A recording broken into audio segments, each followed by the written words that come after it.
In this video, I'm going to be talking about Pin Gin. If you want to know what it tastes like, where it comes from, how much it costs, and what tonic water I personally think you should try it with, then stay tuned.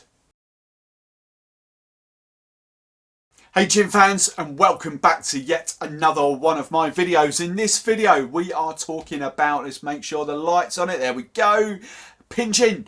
All the way down from Lincoln. So I need to give a big shout out to Amy and Alan, and in particular Victoria. Tor, hello, thank you very much for sending this down. I can't wait to try it neat. I've not done it yet. I've tried it with tonic waters. 17 different tonic waters I tried it with this week. The blurb about the gin is it's very versatile. So we rolled out 17 different tonic waters, lots of different flavours, lots of plain ones, just to see exactly how versatile it was. So if you at the end of this video, I'm going to come on to that. Let me know that you're watching in the comments below. Tell me, what's your favourite tonic water flavour? I don't want to know plain tonic waters. What is your favourite flavoured tonic water? That's this week's question of the week. Is it Fever Tree Elderflower? Is it Lamb and What Hibiscus? Is it Franklin and Sons? Wrong way. There we go. Franklin and Sons.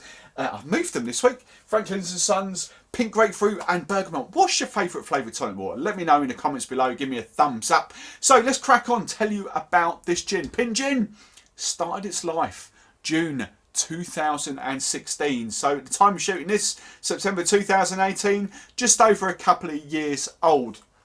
Now, the brainchild of Alan and his other half Amy. Not sure which one's the boss. My money's on Amy. Alan will probably tell you it's him. Who knows? Alan has been, he learned how to distill back in the 90s. His old man was the distiller of spirits in general.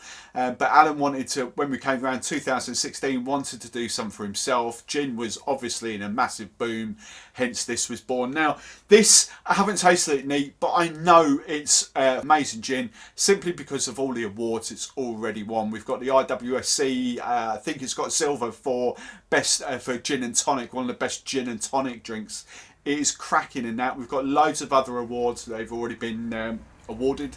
So it obviously is a cracking gin. It doesn't need me to tell you that. Now, Victoria or Tor, you sign your emails off. I'm going to call you Tor from now on. Thank you again for this, sending me down this bottle. She's explained it all in an email, the botanicals and how it's distilled. I'm not going to go into too great details about how it's distilled. All I know is the still is called Rose, and it's a 100-litre copper pot still.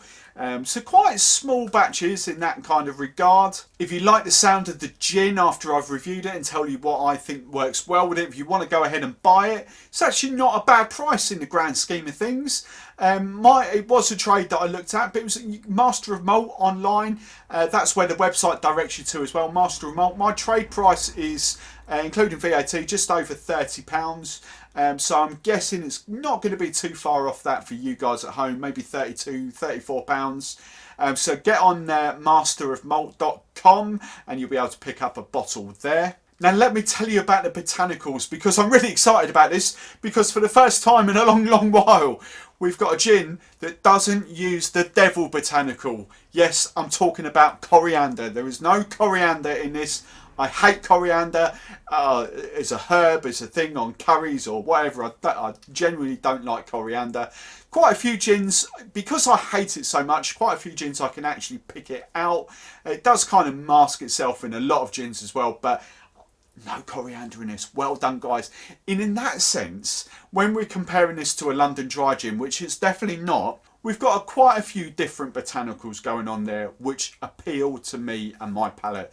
This is why I've been quite excited about drinking this neat for the first time. Now, botanical wise, we've got 10 in total. Obviously, we start off with Juniper. As I've already mentioned, there's no coriander, no angelica in this either. So there's no angelica, which is normally used, or orris fruit, to bind the botanicals together. Instead, we use almonds, so it'd be the almond oil that will bind all the botanicals together in this. Licorice, cinnamon, lemon peel, orange peel and black pepper. Now that is 7. I had to look then, but that is 7 of the botanicals, because the last 3 are kind of what make this should be a really lovely floral gin. We've got lavender, we have got cucumber, and we've got rose petals. So I'll say that again, lavender, cucumber and rose petals going in there. So that's your 10. Now Tor didn't mention this but in her email, but I think I was reading online, I'm not sure whether it was your website, guys, or whether it was another website, but I read that the botanicals are macerated for 24 hours before distillation. So hopefully we should be able to get some nice kind of floral notes coming through into this gin. So what I'm going to do now is cut right to the chase. We're going to taste it live on air for the first time. Now when I cracked the bottle earlier, normally when you get that pop, normally the very first thing when I get with gins is the big hit of Juniper. With this I didn't. And I'm still not, even close up, I'm still not getting a Juniper. What I am getting is a very, very big citrus note. Really lovely, almost sweet citrus note on there. The lemons, the orange definitely come through. It smells lovely. Right, let's taste it. Wow. Actually, that's quite interesting. Very different taste on the tip of the tongue. It's what it smells. You get the big warming kind of peppery notes on there, and as it's going down the back of my throat again, that pepper is there. But what you can also get is the kind of floralness coming through there. Not so much the lavender for me. I've got the rose though. The rose definitely comes there. It sits quite nicely with the orange. I'm getting a slight hint of cucumber as well. So really kind of floral. I wouldn't call it sweet. I don't mean sweet as in a liqueur gin, as a flavoured gin like rhubarb or raspberry, anything like that. But it's definitely not a bone dry gin. What I am going to say, that is going to make, for me, for my palate, that is going to make a stonking martini. Really easy to drink. Cracking vermouth with that, that would be an absolutely lovely martini. Those flavours just work very, very well together. Lovely, well done. That's a cracking gin. Let's get on to the tonic waters. As you may have seen if you follow me on Instagram at Steve the Barman, I always stick photos of the tasting up and a little quick video of that on my Instagram stories. Because it was versatile, because the spiel said this is what it is, because I saw the botanicals in there, I knew it was going to work with so many different tonic waters. This was never going to be the case of that doesn't work with that, or it doesn't work with this, or anything like that. It's just going to be the case of which tonic water really comes alive and makes a cracking drink. So 17 tonic waters in total. 6 tonic waters, plain tonic waters we rolled out. The Fever Tree range I rolled out. I keep looking that side because they've always been that side. The Franklin's and Sons, we rolled out those 4 there. The Fentiman's tonic waters, Double Dutch, the flavoured ones in there. Do you know what? Genuinely, honestly, out of the 17, there was probably only a couple of tonic waters that I wouldn't personally recommend. And actually, it was these. It was the pink grapefruit and the rhubarb and hibiscus.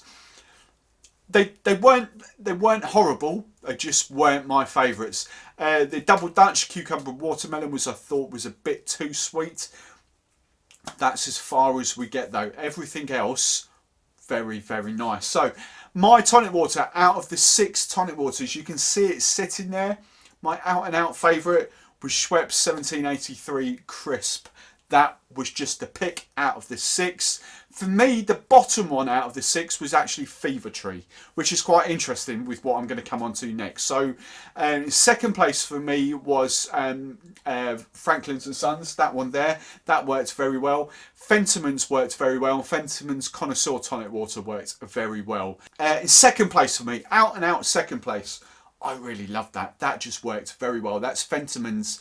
Can we see that? Let's get a close up there. Look at my monitor, flip it, there we go. That's Fentiman's Mediterranean. Now Fentiman's Mediterranean is orangey, and that just lovely, absolutely lovely drink. A couple of orange slices in there, that would make a cracking gin and tonic. Now, I can't split these really. Third place was these Fever Trees. Now, that was all right. That was probably about a 7.5 out of 10.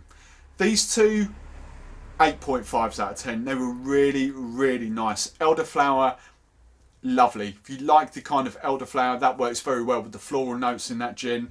Again, the Angostura one, the aromatic tonic water, just kind of bounces off that pepperiness in the gin. Lovely, brings out the botanicals very well for that. The Mediterranean, I think probably because it's the low calorie one. I'm not a huge fan of the low calorie fever trees. They kind of strip it back. Maybe it's because my supply, openly and honestly, my suppliers, most of them have stopped doing the full fat fever tree. They're kind of rolling out claiming that fever tree don't make the full fat ones anymore. You're wrong. Fever tree do. They make them in both. So for me, I need to taste that again when I can get a hold of a bottle of normal Mediterranean. For me, I'm not a huge fan of that, the stripped back low calorie one. It's alright, it's alright. You will taste the difference, I promise you. It's like Diet Coke and Coke. You can taste the difference straight away. Anyway, the flavours that I thought would give this kind of a quirky edge.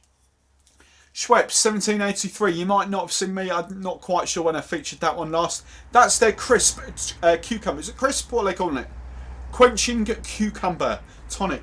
That worked very, very well. I would almost put that up there with Fever Tree Elderflower. That was lovely for me. And then for those with the savoury palate, because I've got quite a few of you coming through now, telling me you like this gin, you like that gin. Gin Mare is a big one that comes back. Those of you with the savoury palate, that's a very different palate to what I've got. So I picked that out. And that, if you've not seen that before, let's make sure the light is not shining on that. There, where are we going? There we go. Let's come right up. There we go. Look, you see that? That is Franklin's and Sons Rosemary and Black Olive Tonic Water. I thought that worked very well as a quirky, sort of flavoured, savoury gin and tonic. Might not be for you. It's not as bad as what it sounds. I have chatted about that tonic water before. First time I saw it and heard it, I was like, not a chance. You're not getting me anywhere near that. Not a tonic water for me. They opened it, I tried it, and I was like, actually, that's quite nice. It does work. So yeah, that's been Pin Gin. I like their little take on a gin and tonic. They want you to be drinking Pin and Tonic. That's pretty cool, playing words. I say £30-ish, masterandmalt.com. Go check it out. Go and buy that. When you do buy it, let me know what you're having it with. Let me know what garnish you think as well. I've been Steve the Barman. I will catch you next time.